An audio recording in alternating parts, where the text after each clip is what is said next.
La Sergio, profesionales para un mundo 4.0. Presenta Mujeres de Ataque. Universidad Sergio Arboleda, Bogotá, Santa Marta, Barranquilla, Madrid y Miami, donde tú sí cuentas. Son valientes, inspiradoras, exitosas y sus historias merecen ser compartidas. Mujeres de Ataque con Juan Lozano. Bienvenidos. Está a punto de comenzar una cita muy importante para la libertad de expresión, que es, por eso mismo, una cita muy importante para la democracia en América Latina. Es la reunión de la Sociedad Interamericana de Prensa, de la CIP. Inicialmente era una organización que recogía y reunía a los periódicos más importantes de América. Hoy es una organización que incluye medios audiovisuales como estos nuestros que nos albergan, NTN, 24, RCN. ¿Quién mejor que Catalina Botero, exrelatora de libertad de expresión de la OEA, académica reconocida, exmagistrada de la Corte Constitucional en Colombia, decana de la Escuela de Derecho de la Universidad de los Andes, para que demos una mirada al panorama de la libertad de expresión en nuestro hemisferio? Bienvenida, Catalina. Gracias, Juan. Muy amable por la invitación. ¿Cómo se ve la libertad de expresión en América Latina? ¿Hemos avanzado o estamos retrocediendo? Depende desde el punto de vista de donde lo mires. Si lo miramos desde el punto de vista de los avances de la tercera ola democratizadora, es decir, de las dictaduras de los 70s, de las restricciones, digamos, brutales, del conflicto armado en toda Centroamérica, pues claro que hemos avanzado un montón. Todas las constituciones hoy consagran el derecho a la libertad de expresión, prohíben la censura, los estados hacen parte de la Comisión Interamericana de Derechos Humanos. Entonces, si el punto de partida es ese punto, digamos, negro de la democracia en América Latina, pues hemos avanzado. Pero en realidad, en los últimos 10 años, ha habido un declive constante de la libertad de expresión. En los últimos 10 años. Es decir, sin dictaduras confesas, la democracia formal se ha ido devorando la libertad de expresión.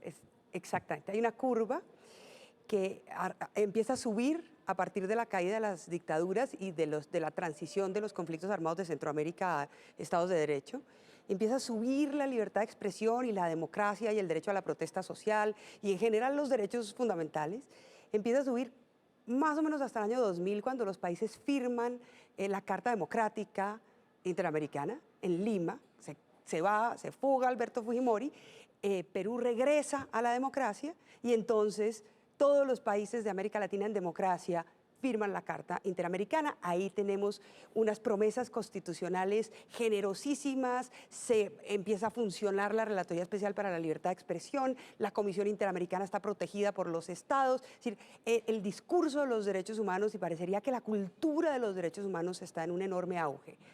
Pero una década después, en Venezuela empieza mucho antes, empieza casi desde 2002, 2003, y luego en Ecuador y Bolivia y Nicaragua, y después los regímenes de derecha, y porque el populismo es de derecha y de izquierda, y aquí, digamos, se reparten por igual la antidemocracia en las extremas ideológicas, y hoy estamos atravesando una crisis. ¿Cuántos años fue relatora de libertad de expresión de la OEA? 6, del 2008 al 2014. En esos 6, usted tuvo que enfrentar gobiernos de derecha, gobiernos de izquierda, que en nombre de la democracia generaban peligros para la libertad de expresión. Sí, sin duda.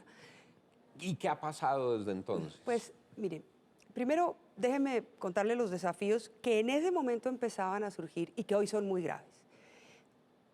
Y que suponían, yo no diría, un enfrentamiento en algunos casos, como el caso de Venezuela y Ecuador. Ecuador, que fueron manifiestos. No, pues la pelea del régimen chavista, la pelea del presidente Rafael Correa contra la relatora de libertad de expresión recorrieron el hemisferio. No, pues sí, Chávez, su canciller, todos sus medios de prensa, Su Rafael entonces Correa, canciller Nicolás Maduro. No, la actual canciller. Ah, la actual. La actual canciller.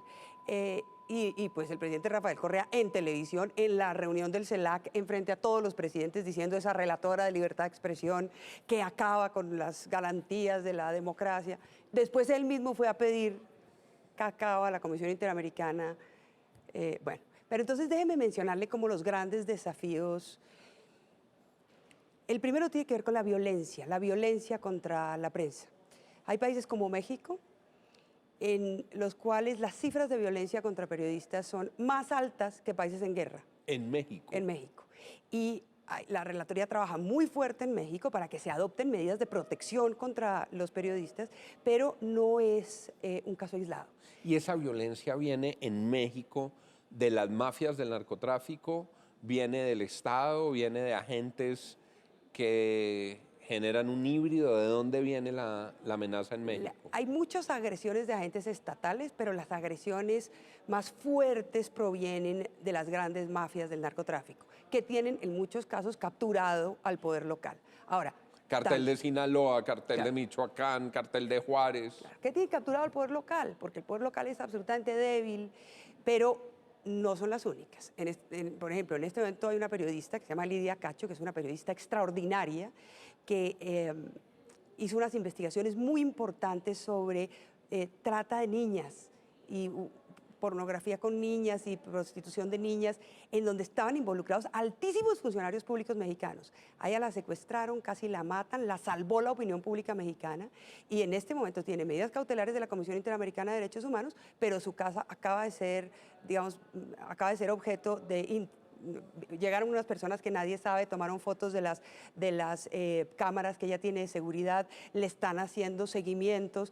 Por supuesto, le tocó irse, la están persiguiendo. Y en ese caso, por ejemplo, se trata de personas vinculadas a la investigación que ella hizo, en las que están implicados por abuso de niñas, altísimos funcionarios, que en ese momento eran funcionarios mexicanos. Entonces hay un poco de todo.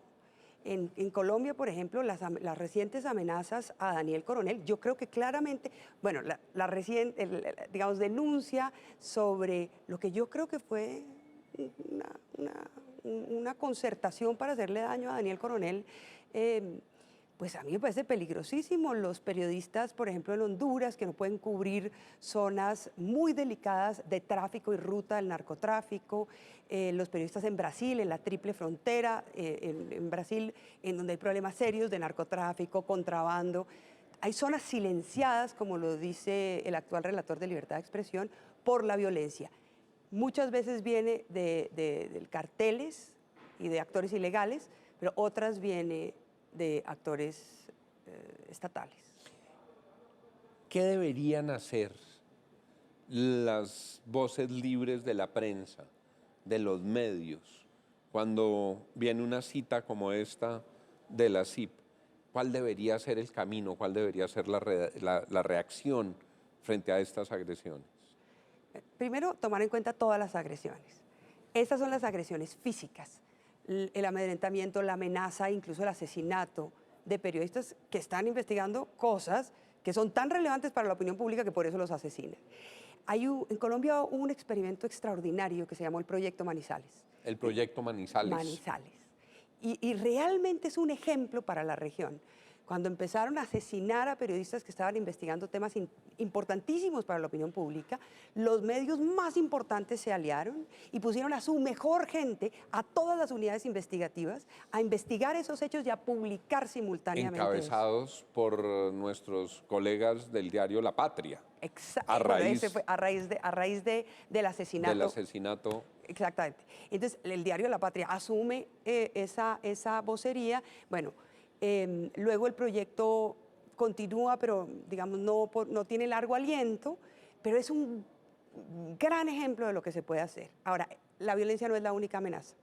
Hay amenazas judiciales, peor cuando los poderes judiciales están capturados, y hay amenazas... Cada vez más intimidación con denuncias de injuria, denuncias de calumnia, denuncias en el campo civil de responsabilidad civil extracontractual, cada vez más persiguiendo la plata escasa por estos tiempos de muchos medios. Exacto, porque además esa es otra amenaza, y es que hoy el modelo de negocios está amenazado, pero ahora hablamos, y eso para mí es una amenaza importante para realmente para la creación de contenidos propios, inteligentes. Y para la libertad de investigación, expresión. Y para la libertad de expresión, pero hablemos de las amenazas judiciales.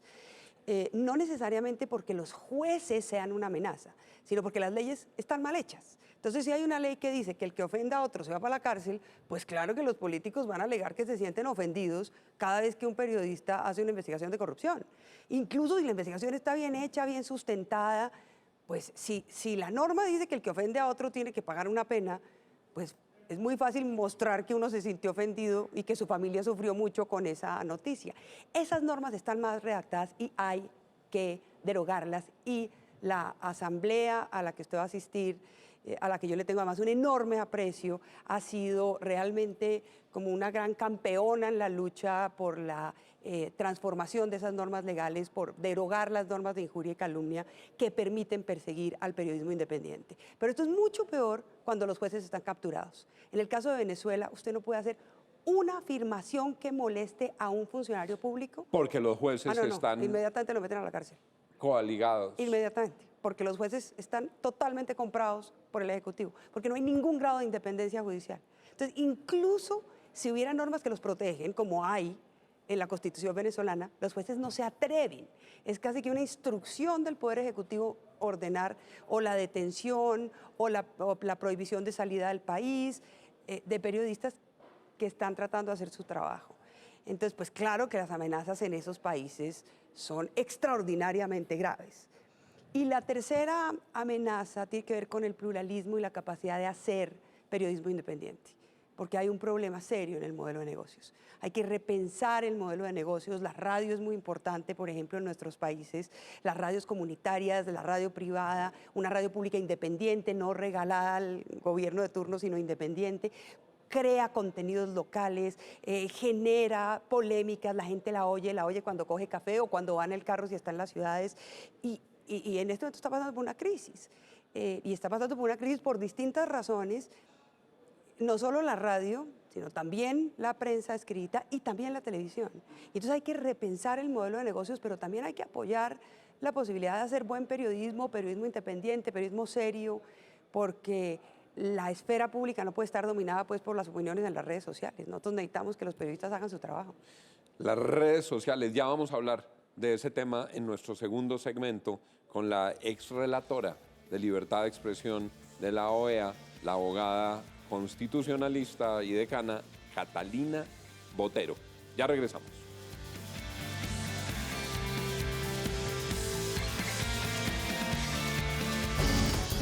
Ya regresamos con Mujeres de Ataque.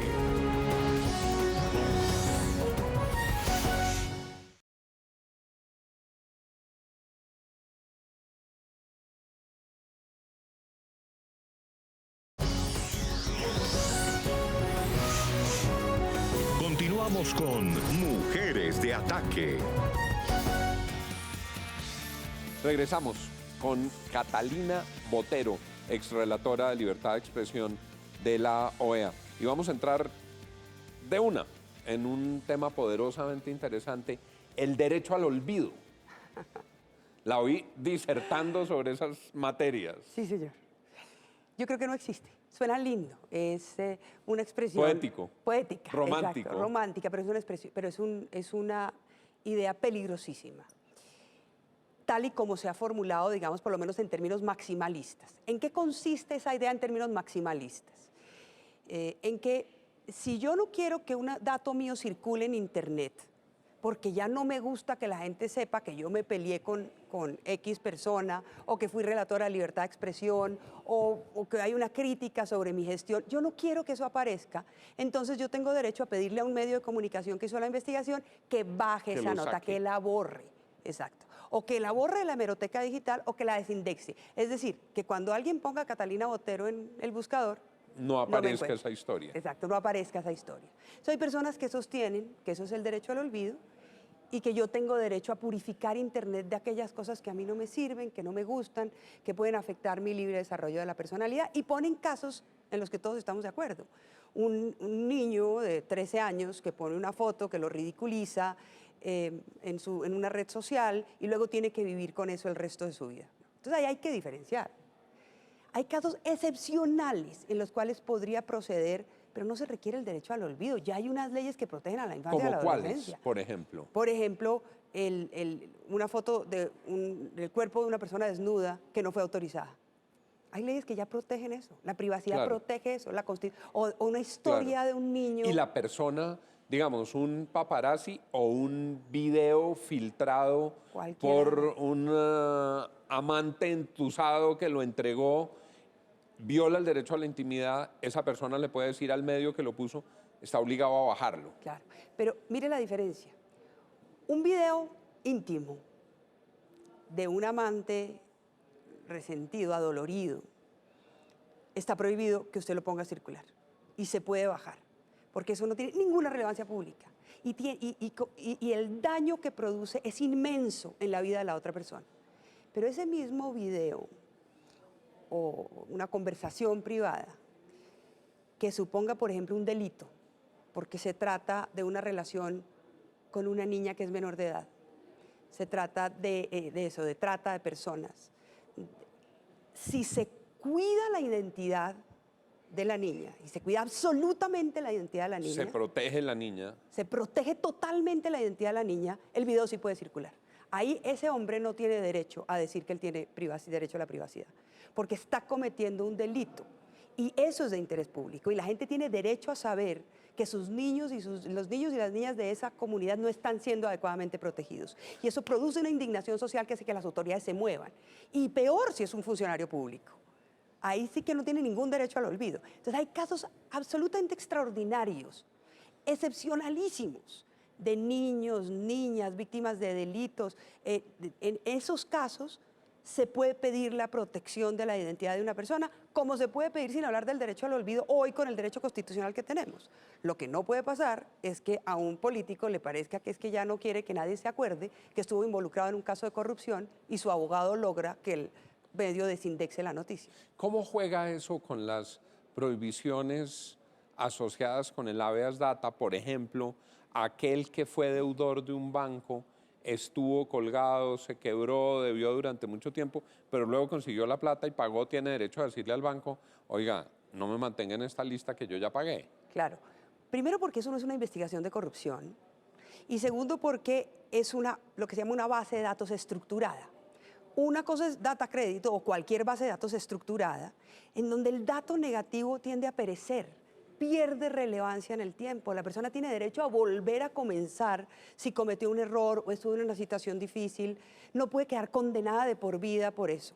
Otra cosa son los medios de comunicación que no son bases de datos estructuradas. Entonces, cuando el medio recoge información sobre sus usuarios para hacer publicidad, ahí está construyendo una base de datos. Y ahí puede haber, la información eventualmente puede perecer, digamos. Pero cuando está haciendo una investigación de corrupción, cuando está haciendo una investigación de interés público o cualquiera, unas fotos sobre la moda en los años 50. Entonces, los diarios que publicaban asuntos de moda, y es la forma como yo me entero cómo era la moda en los años 50, porque resulta que a alguien no le gusta esa colección de su bisabuelo y ordena sacarla, es absolutamente absurdo, va en contra de la naturaleza de Internet hacer eso. La Corte en Colombia en un punto dijo que no se podían mantener los que se llamaban los muros de la infamia, que eran los rostros y la identidad de personas que habían sido acusadas de delitos contra menores, de abusos contra menores de edad. ¿Cómo se compagina esa doctrina con el derecho al olvido? Porque una cosa son los muros de infamia, en donde puede incluso haber abusos contra personas inocentes, y otra cosa es la investigación periodística sobre un papá que abusa de su hija. Es una cosa completamente distinta. En el primer caso, un muro en donde cualquier persona puede poner una fotografía, pues puede generar profundas injusticias, puede generar reacciones sociales o justicia privada, que es todo lo contrario a lo que el Estado de Derecho intenta hacer.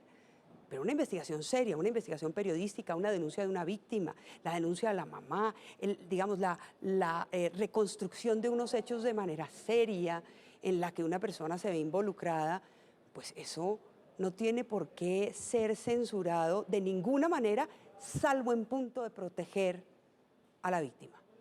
Y eso no es censura, eso es una protección constitucional de un sujeto especialmente protegido que hace que esa información no circule porque no es relevante para los asuntos públicos, digamos, a los que esa información se refiere.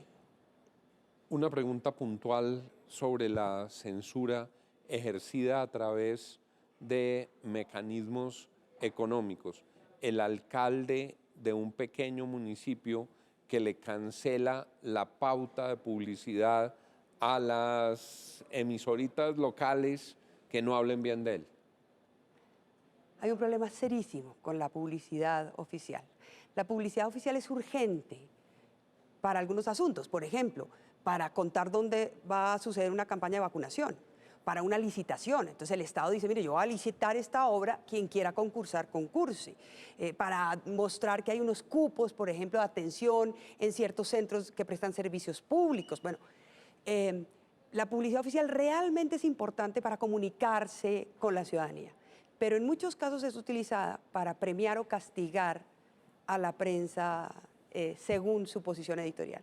Y eso está prohibido por estándares internacionales. Eso está prohibido. Totalmente prohibido. Eso es una manera de censura. Claro, eso es una manera de censura. Quitarle a un medio de comunicación publicidad porque hace una investigación o tiene una posición editorial crítica del mandatario viola la Convención Americana sobre Derechos Humanos y yo creo que viola la Constitución colombiana, y en Argentina ya hay sentencias que sostienen que eso viola la Constitución argentina. No porque los medios tengan derecho a la publicidad en igualdad de condiciones, sino que tienen derecho a no ser castigados cuando tienen una publicidad... Por una determinada información, por una posición editorial. por haber por revelado algún asunto. Exactamente. Y ese uso de mecanismos estatales para castigar a los medios también es usual. Y es gravísimo. Eso pasa en Venezuela, eso pasó en Ecuador, eso está pasando en este momento en Nicaragua. En Nicaragua no solo hay periodistas detenidos, no solo hay periodistas torturados, no solo hay periodistas cuyos derechos fundamentales han sido claramente vulnerados, sino que hay medios que están siendo acosados a través de esos mecanismos. Retienen el papel, suspenden el internet, porque claro, como en Nicaragua hay una dictadura, pues lo único que no puede pasar en una dictadura es que haya libertad de expresión. ¿Cómo se traslada eso a las redes sociales? Este debate sobre libertad en las redes. Pues mire, Juan, las redes sociales, Internet en particular, es probablemente uno de los mecanismos más democratizadores desde la creación de los estados, digamos, liberales, democráticos de derecho. Democratizó la palabra, el conocimiento, la posibilidad de deliberar, pero pues tiene unos riesgos. Yo creo que son mucho más las virtudes que los riesgos, pero Yo también, tiene unos riesgos. coincidimos Sí, plenamente. incluso estuvimos hace poco en un congreso en donde Así es. hablamos de eso y usted fue muy enfático en eso. Los riesgos se pueden controlar trasladando todas las leyes de libertad de expresión que ya existen y que limitan en casos excepcionales la libertad de expresión. Hay cosas que no se pueden hacer, como publicar la foto del niño o la niña que ha sido víctima de un delito, se trasladan a Internet. Es decir, claro, hay que hacer algunos ajustes razonables y proporcionales, no se puede afectar la estructura o la arquitectura de Internet, eso es algo que pasa con el derecho al olvido, que afecta a la arquitectura de Internet, pero uno puede perfectamente, haciendo algunos ajustes razonables, trasladar toda esa batería de herramientas que ha construido el derecho constitucional en 200 años para proteger la libertad de expresión a Internet y decir cuáles son los casos en los cuales, excepcionalmente, pues esa libertad está limitada y la persona que cometió el exceso debe reparar. Así de sencillo. Qué buen abrebocas para la Asamblea de la CIP, este diálogo con Catalina Botero. Solo hay una cosa que pasa que no me gusta mucho, y es que el tiempo se pasa muy rápido. Sí, señor. Se ha ido, nuestros productores ya me dicen que llegó la hora de terminar y yo quiero agradecerle por haber aceptado esta invitación y por dejar estas banderillas puestas para las reflexiones en defensa de la libertad de expresión. Muchas gracias. Gracias, Juan, a usted por la invitación y pues mucha suerte en la Asamblea de la CIP. Muchas gracias y a ustedes. Gracias por habernos acompañado. Que tengan todos una feliz noche.